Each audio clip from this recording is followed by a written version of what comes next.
दरवाजे पर दस्तक एक खौफनाक रहस्य जो आपकी होश उड़ा देने वाली है। क्या आप कभी सोचा है कि जब रात गहरी हो और हवेली का दरवाजा जोर से बंद हो तो उस दरवाजे पर दस्तक किसका इंतजार कर रही होती है, और क्या होगा जब वह दस्तक तुम्हारे जीवन को एक खौफनाक मोड़ दे। गहरी रात और हवेली में सन्नाटा था। बाहर की सर्द हवा से अंदर का तापमान भी घट चुका था। राधा अपनी दादी की पुरानी हवेली में अकेले थी। हवेली का वातावरण हमेशा से अजीब था, लेकिन आज रात कुछ और ही था। मोमबत्ती की मध्यम रोशनी में वह पुरानी किताब को पढ़ने की कोशिश कर रही थी। किताब की सफेद पन्ने पर घने काले शब्द थे जो किसी अजीब रहस्य को उजागर कर रही थी। तभी अचानक दरवाजे पर एक तेज दस्तक सुनाई दी, इतनी जोर से कि राधा का दिल मानो थम सा गया। कौन है? राधा कांपते हुए बोली। कोई आवाज नहीं था। पल भर में फिर से दस्तक सुनाई दी, लेकिन इस बार आवाज और भी ज्यादा डरावनी थी।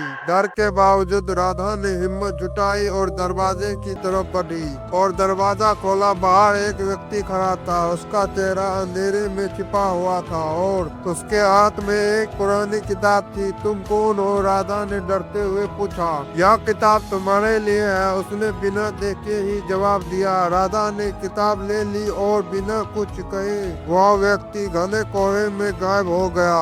किताब को मेज पर रखते हुए राधा ने धीरे धीरे उसे खोला। किताब का पहला पन्ना पलटते ही उसे एक अजीब सी चित्र नजर आया। वह चित्र शमशान का था, जहाँ जलती हुई चिताएं और हड्डियां दिखाई दे रही थी और नीचे लिखा था, यह किताब तुम्हारे परिवार का राज जानने के लिए है। राधा ने किताब को और पलटा। अगले पन्ने पर उसके परिवार के पुरखों की तस्वीर थी। वह हैरान हो गई कैसे यह तस्वीर इस किताब में थी। उसके दिमाग में कई सवाल थे, लेकिन उसके पास जवाब नहीं थे। तभी किताब के अगले पन्ने पर लिखा था, अगर तुम जानना चाहती हो कि तुम्हारे परिवार की यह हवेली श्रापित क्यों है, तो तुम्हें किताब को रात के 12 बजे शमशान में जलाना होगा। राधा का दिल धड़कने लगा। शमशान, क्या वह सचमुच यह किताब जलाकर उस रहस्य को खत्म कर पाएगी?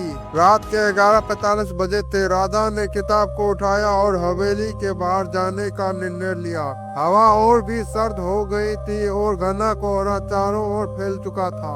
वह डर के बावजूद शमशान की ओर बढ़ी। रास्ते में वह बार बार पीछे मुड़कर देखती थी, जैसे कोई उसका पीछा कर रहा हो। शमशान के पास पहुंचते ही राधा ने देखा कि कुछ लोग वहाँ पहले से खड़े थे। वे काले कपड़े पहने हुए थे और किसी अजीब अनुष्ठान में लीन थे। एक व्यक्ति ने अचानक जोर से कहा, किताब आ चुकी है, अब वह जाएगा। राधा समझ नहीं पाई कि वह किसकी बात कर रही थी। फिर अचानक किताब अपने आप खुलने लगी और उसमें से तेज रोशनी निकली। एक डरावनी आकृति सामने प्रकट हुई जो राधा की दादी की आत्मा थी। राधा, यह किताब एक श्रापित आत्मा को कैद किए हुए थे। तुम्हारे पूर्वजों ने इसे यहाँ बंद किया था, लेकिन अब यह आत्मा मुक्त होना चाहती है। तुम्हें इस किताब को आग में जलाना होगा, वरना वह सबको नष्ट कर देगी। दादी की आत्मा ने कहा। राधा ने हिम्मत जुटाई और किताब को पास जल रही चिता में फेंक दिया। जैसे ही किताब जलने लगी, एक तेज धमाका हुआ। शमशान में सन्नाटा छा गया और काले कपड़े पहने लोग अचानक गायब हो गए। राधा ने राहत की सांस ली, लेकिन दादी की आत्मा ने चेतावनी दी, यह हवेली अब भी खतरनाक है, इसे छोड़ दो। क्या वह दस्तक सिर्फ एक चेतावनी थी, या क्या यह रहस्यमय शराब किसी और के रूप में वापस आएगा? जवाब सिर्फ हवेली के खंडन में जानते हैं। राधा ने हवेली छोड़ने का निश्चय किया, लेकिन उसके मन में एक सवाल घूम रहा था, क्या वह सचमुच बच गई थी या सिर्फ एक स्थानीय राहत थी? हवेली के बाहर निकलते हुए उसने महसूस किया कि उसके चारों ओर कुछ था। वह हर कदम पर कोई अदृश्य ताकत उसे घेरने का प्रयास कर रही थी। वह जितनी तेजी से कदम बढ़ाती उतनी तेजी से ही हवेली की खिड़कियों से बेमतलब की अजीब आवाजें सुनाई देती। हर मोड़ पर राधा को ऐसा महसूस हो रहा था कि जैसे हवेली खुद उसे बुला रहा हो, जैसे उसका भाग वही छुपा हो। राधा ने जल्द ही शमशान की ओर बढ़ने का निर्णय लिया, लेकिन शमशान की ओर बढ़ते ही उसे एक और चौंकाने वाली चीज दिखाई दी। शमशान के पास एक पुराने मंदिर में जिसे पहले किसी ने नहीं वहाँ देखा था। दरवाजा खुला हुआ था। क्या यह वही जगह है जहाँ परिवार का इतिहास दफन है? राधा ने खुद से सवाल किया। उसने मंदिर में कदम रखा और जैसे ही अंदर गई, चारों ओर की दीवारों पर बुरी आत्माओं के चित्र बने हुए थे। मंदिर में एक पुराना पत्थर रखा हुआ था जिसके ऊपर एक गहरी दरार थी। राधा ने ध्यान से देखा और पाया कि वह दरार एक खौफनाक राज का हिस्सा थी जो आज तक कोई नहीं जान पाया था।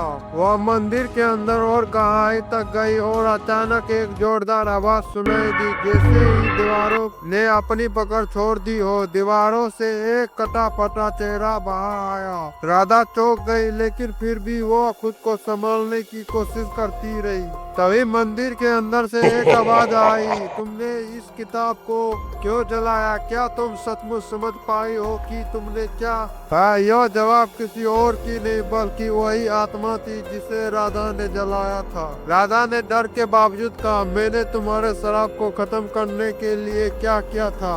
अब मुझे कोई डर नहीं है। तुमने केवल एक अंश को समाप्त किया है। मेरे परिवार का एक हिस्सा अभी भी यहाँ मौजूद है और जब तक वो वहाँ नहीं जाएगा तब तक तुम हमेशा मेरे जाल में फंसी रहोगी, आवाज ने कहा। तभी अचानक राधा के सामने एक काला साया प्रकट हुआ जो धीरे धीरे राधा की ओर बढ़ने लगा। उसकी आंखों में एक असाधारण क्रूरता थी। राधा ने अपनी पूरी ताकत एकत्र की और साया के सामने खड़ा हो गई। तुम मेरे रास्ते में नहीं आ सकती, उसने गुस्से में कहा और अचानक उसकी आंखों में एक अजीब सी रोशनी चमकी। वह साया धीरे धीरे गायब हो गया, लेकिन राधा को यह एहसास हुआ कि वह सिर्फ एक छोटा सा हिस्सा था जो अब भी हवेली में दफन था।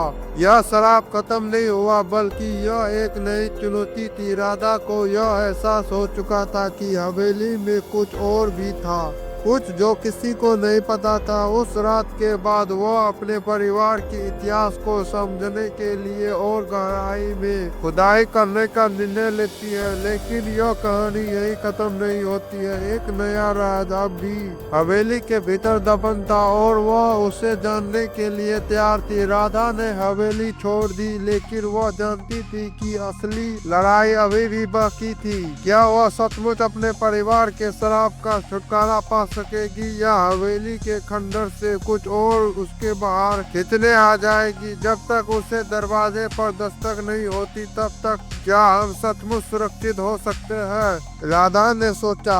अब उसके साथ क्या होने वाला है जानने के लिए चैनल को सब्सक्राइब, लाइक, शेयर, कमेंट करना न भूले।